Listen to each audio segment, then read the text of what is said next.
नमस्कार श्री गुरुदेव, सगळ्यांना शुभ सकाळ। रात्रीच्याला मी सांगितलं की रूमचा शोध घेत होतो, तर वरती मुक्ताई म्हणून धर्मशाळा आहे, अगदी फ्री मध्ये राहायला तिथं सोय आहे, तिथं मुक्काम आपण केलेला आहे। सकाळी फ्री मध्ये आंघोळीची सोय पण होती, आंघोळ पण झालेली आहे। आणि विशेष म्हणजे वारीच्या दिवशी इथं 24 तास महाप्रसाद चालू असतो, तो बी मोफत, अगदी मोफत। लाखोनी लोक येतात, लाखोनी लोक 3 टाइम महाप्रसाद घेतात, तो पण अगदी मोफत। म्हणजे बघा, ते उगाच कुणी म्हणून नाही ठेवलेलं। संत आयुष्यात माऊलीची भूमिका करतात, आईची भूमिका करतात, खरंच त्यांना काळजी असते। इथे सगळ्या सोयी सुविधा भक्तांसाठी केलेल्या आहेत। इतर वेळेस जर तुम्ही आलात तरी इथं महाप्रसादाची सुविधा उपलब्ध आहे, पण विशेष म्हणजे वारीच्या दिवशी एवढे लाखो लोक येऊन 24 तास महाप्रसाद चालू आहे। हा भाग इथला खरंच एक पूर्ण भाग आहे, पण गर्दी कालपासूनच वाढते। भक्तगण म्हणजे काय विचारूच नका, खूप जास्त प्रेम करतात माऊलींवरती आणि लाखोनी लोक येतात। गाडीला अक्षरशः 2 किलोमीटर पर्यंत नुसती गाड्यांची पार्किंगच असते। आणि आल्यानंतर सुरुवातीला आपल्याला गणपती मंदिर आढळतं, त्याच्यानंतर पुढे आलं चालून की मग नंतर राम मंदिर आहे, त्याच्यानंतर मग मुख्य मंदिर आहे गजानन महाराजांचं। आणि हे सगळं आता आपण जे रेकॉर्डिंग करतोय किंवा जे वारी उत्सव साजरा होतो, हा सगळा नवीन मठावरती कार्य, ह्या माऊलींचं कार्य सुरू झालं। तो एक जुना मठ आहे खाली, तर तिथून कार्य माऊलींचं चालू झालं। ते कार्य वाढत वाढत पार इथं आता हा नवीन मठ खूप मोठा झालेला आहे। आणि ह्याच्या पलीकडे शिवमहाल म्हणून एक मठ पण आहे। तर अशा प्रकारे इथली माहिती आहे। पुढची माहिती मी तुम्हाला थोड्या वेळाने। नवीन एक मित्र आपले झालेले आहेत, तुमचं नाव सांगा की? दीपक महादेव पंचाळ, हे दादा आपल्या सोबत येतात, कर्नाटकवरून आलेले आहेत। ते गाव सांगा कुठलं आहे तुमचं? मिरकल, तालुका बसव कल्याण, बिदर।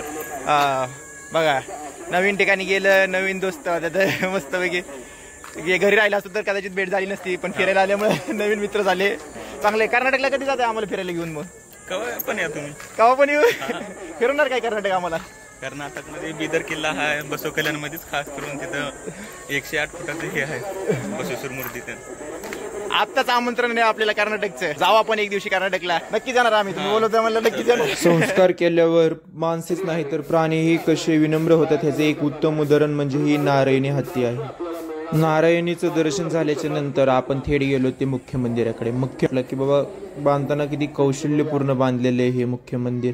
आतमध्ये शूटिंगला परवानगी नव्हती, त्यामुळे आतमध्ये शूटिंग आपण करू शकलो नाही। मुख्य मंदिराच्या समोरच आपल्याला दिसते ते संतपीठ, या संतपीठावरूनच आपल्याला साधू संत जगद्गुरू आपल्याला मार्गदर्शन करत असतात।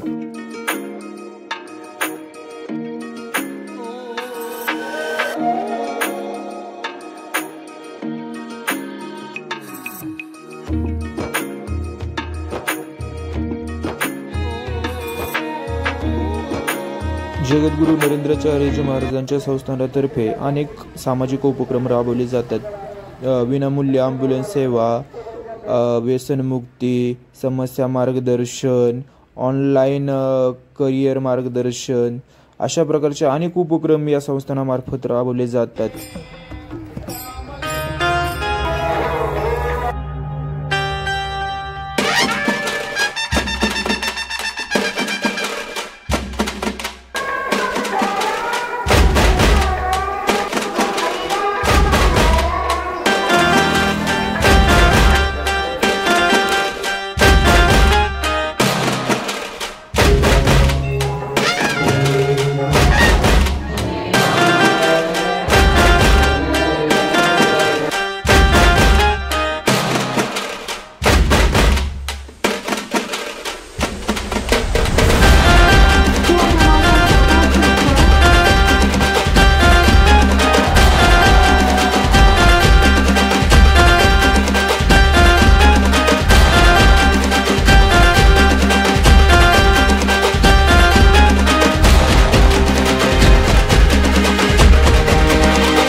वारीची सांगता ही माऊलीच्या प्रवचनाने माऊलींनी सगळ्याला छान असे प्रवचन केले आणि त्याच्यानंतर मग आपण निघालो ते परतीच्या प्रवासात.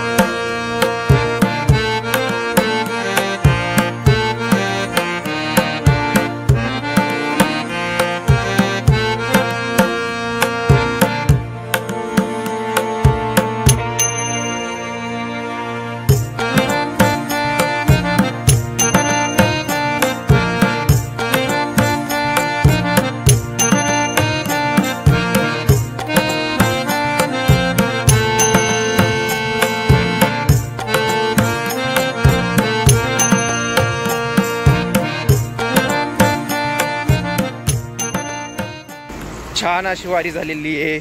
महाराजांनी दिलेला चांगला संदेश दिसत नसेल मी तुम्हाला, पण तरी पण महाराजांनी दिलेला चांगला संदेश, कर्म चांगलं करा, संगत चांगली ठेवा, संगत चांगले ठेवल्यामुळे चांगले संस्कार होतील आणि मोक्ष मिळवायचा असेल तर सद्गुरूंना शरण या. ही संदेश आपण मनात साठवून नाणीजवरून आता परतीचा प्रवास करत आहोत. आपण आता जाणार आहोत आपण पुण्याला. एक प्रायव्हेट गाडी त्याच्यामध्ये पुण्याला जाणार आहे. तर गाडीत बसल्याच्या नंतर बघू आता काय. सध्याला तर झोप डोळ्यावर खूप आली, त्यामुळे जर शूट झालं तर करेलच, नाही शूट झालं तर सकाळी दाखवेल मी पोचल्यावरती.